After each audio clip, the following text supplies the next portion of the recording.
Hi boys and girls, today we're in my backyard because we're going to be talking about how the settlers changed the wetlands.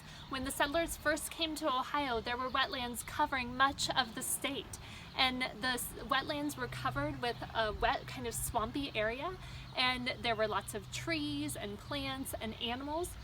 The types of animals that we had were things like ducks and geese and fish, lots of small mammals, deer, plants, beavers, and muskrat.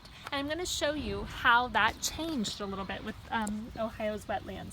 So here we have all of these plants and animals in the wetlands, and I'm going to add the kind of swampy water to make it a wet land, which is what a wetland is.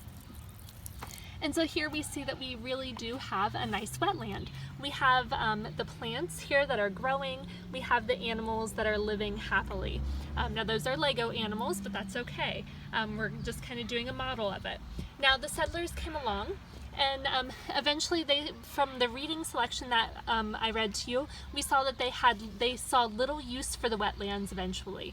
And so they built ditches to drain the land for farming. So now, I'm using a table knife from my kitchen, but what that means is they dug these like trenches. They dug these ditches, and they dug those trenches or ditches, and what we see is the water goes to fill up that trench, okay?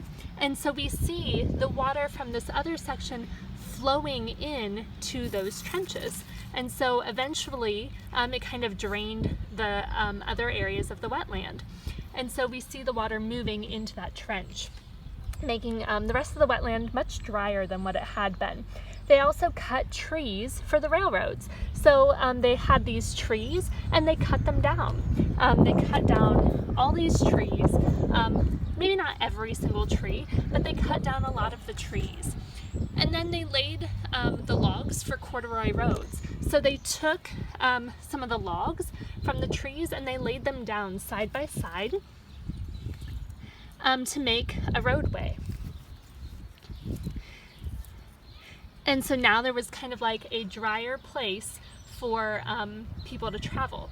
Now, as you can imagine, as they did that, as the wetlands were dried out and the roads were laid, the ditches were dug, what do you think happened then to the animals that lived there? We already know that they cut down a lot of the plants and trees, but the animals also. A lot of the animals could not survive in this new kind of ecosystem, this new kind of habitat, so a lot of the animals died out as well. And so we can see that the settlers really did have an impact on Ohio's wetlands, and Ohio's landscape is much different today than what it was before the settlers from Europe first arrived.